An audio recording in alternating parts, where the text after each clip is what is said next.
someone's party or wedding or something. Yeah. So as a child, Wow. your entire week was very routine. Okay. I never hated having to go to church. I still love my faith, but it's just I can feel sometimes maybe children would like a little break, or not stressing the routineness as much.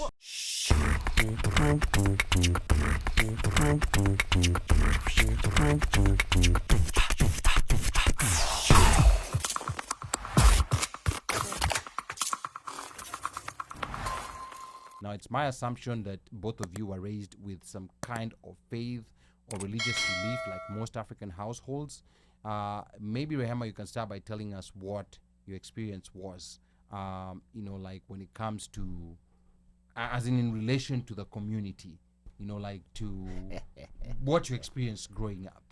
Rehema, can you come downstairs? We go to church. Okay. So, yeah. I'm in trouble. So yeah, growing up, I grew up in a Christian household. So the church, I think, okay, this is what, as a 19-year-old now looking back, this is what I've concluded from that experience. The community of Kenyans who immigrated together needed something to keep them together and keep them close and keep them aligned with something that's familiar to back home. So religion and faith was the easiest way. You know what? Let's just all go to church together and let's do everything together, and that's how we'll, keep some familiarity. And like for me, like religion was a very prominent aspect throughout my entire childhood. Like, go to church every Sunday. Let's go to praise and worship. Let's go to, what is it called? Mashakaya. All of those, Kesha. Yeah.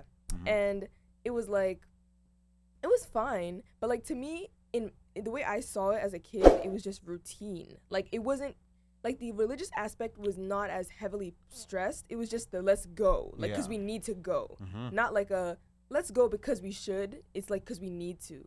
That's kind of how I internalized it as a kid. Obviously, like went to Sunday school, learned about the faith and such. But like now that I'm older, my relationship with religion is definitely a little different. But like I think that the African religious experience it's a lot. It's definitely a lot because there's a lot of expectations for how you should analyze your faith and how much it should be a factor in your life. People who are not as religious, it's kind of looked down upon because faith is the most important thing, which I always found like a bit interesting because like most of the religions that are more prominent, especially in Kenya, right? Like a lot of people are Catholic or Christian.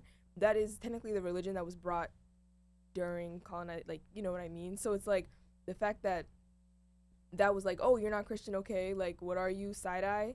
It's very interesting because it was brought against your will and everybody just adapted, right? And I had this conversation with my dad a lot. We always talk about it. So yeah, I think in all though, the community of religious experience in Baltimore with Kenyans was something that was as character development Yeah. based Okay. as other things, but it was also important. There was this like a weighing scale, kind Okay, a weighing scale. What about in Nigerian households? Nigerian households, depending on what tribe you are, a lot of I've noticed that a lot of the Igbo people tend to be more Catholic than Christian, but they're I don't want to speak too much, but on my behalf as a Yoruba, I grew up in a Christian household, but I've noticed that a lot of Yoruba people tend to be split between Islam and Christianity. Yeah. I grew up in a Christian household, went every Sunday, and I'll say that the church I went to, it's called Jesus House Baltimore. Very large, now it's a very large church of a very heavily Nigerian population, and it almost feels not cliquey, but to me it's like it's so Nigerian to the point where if I wanted to invite someone to my church, it'd feel like I'm bringing an outsider, if that makes sense. Like I do from time to time. Someone who, like, if they're Like West African, non-Nigerians. yeah. Yeah. If someone who's West African, it's a little easier because they're already part of the culture. But it's like if I were to bring Kenyan. yeah, it's like it just doesn't. It doesn't feel this. It feels weird. Not weird, but bringing them is just. They wouldn't feel welcome. It could feel non-welcoming to that person, even though we mean the best. And then I'll say for the parents, like Rama said, it's not them trying to build the faith within their children. It's just like this is something we have to do every week. It's routine. It's routine. Yeah. And then to some of the children might feel like, for us, your entire Sunday is gone. Because what will happen is you go to no church, Sunday football. You go to church at 11, you're there till like 3.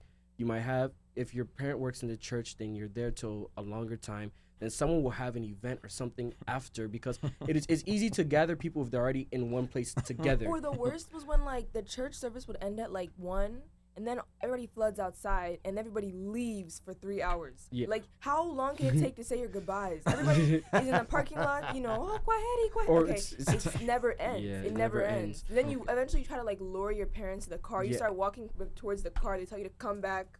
And it's like, for us, when your Sunday's already gone, you go to school Monday through Friday. Saturday's already probably filled with going to someone's party or wedding or something. Yeah. So as a child, Wow. your entire week was very routine. Okay. I never hated having to go to church. I still love my faith, but it's just I can feel sometimes maybe children would like a little break, or not stressing the routineness as much. Well, honestly, like other outlets too, because a Yeah. lot of kids, a lot of first-gen African kids, church was their only recreational activity. Yeah. Like their parents never really like were stressing like Sports or be anything. involved in sports, in artistic things, in music, in hobbies, and skills. It was just like, oh, you're bored this weekend? Don't worry, we're going to church tomorrow. Like, you'll see your friends at church. yeah. Like, Oh, and you don't have any friends? What about your friends? yeah, in friends Bible at church, school? but Like that wasn't really very productive, because now you can't rely on church as an adult. You have to have some kind of other Outside things life going for on top you. of that. Yeah. We Yeah. have to get a first-gen Muslim. We have to get a first-gen Muslim, and with Muslims, and I can't speak for a first-gen Muslim, but Don't. with Muslim it's different, because the first thing that shocks us is ethnically segregated places of worship. That's very shocking to us, because we don't have such a thing. There's no such a thing as a Kenyan mosque or a Nigerian mosque. They just don't exist. When you go into a community, you will find the mosque that exists, and you go and pray there. And then the other different aspect about mosques don't have membership. Like the way someone will say, "This is my church." There's no such thing as "this is my mosque." Like nobody will ever ask you, like to register or who your name is. It's and it's very regimented sometimes. The prayer times, the mandatory prayers, they are very short. Like we don't have like that one of go there from 11. The longest one is a Friday one, and it lasts less than an hour. It's pretty much less than an hour, and it's very regimented. After that, you have to go. There's no like, yes, you might talk to a couple of people in the parking lot, but the routine that I've seen is that you have to go. And there's a lot of uniformity from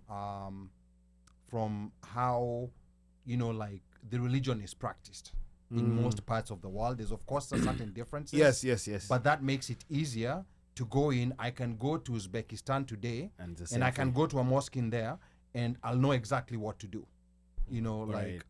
And where to. I think even in on this other side, on the aspect of the non-Muslim, like with Catholicism, Yeah. I think it's more standard.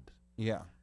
Christian is where now you find a All mishmash, mashakura.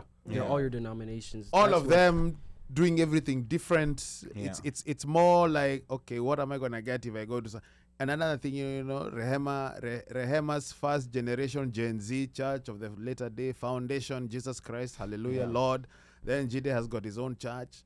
And then if you don't go to his church, you guys beef.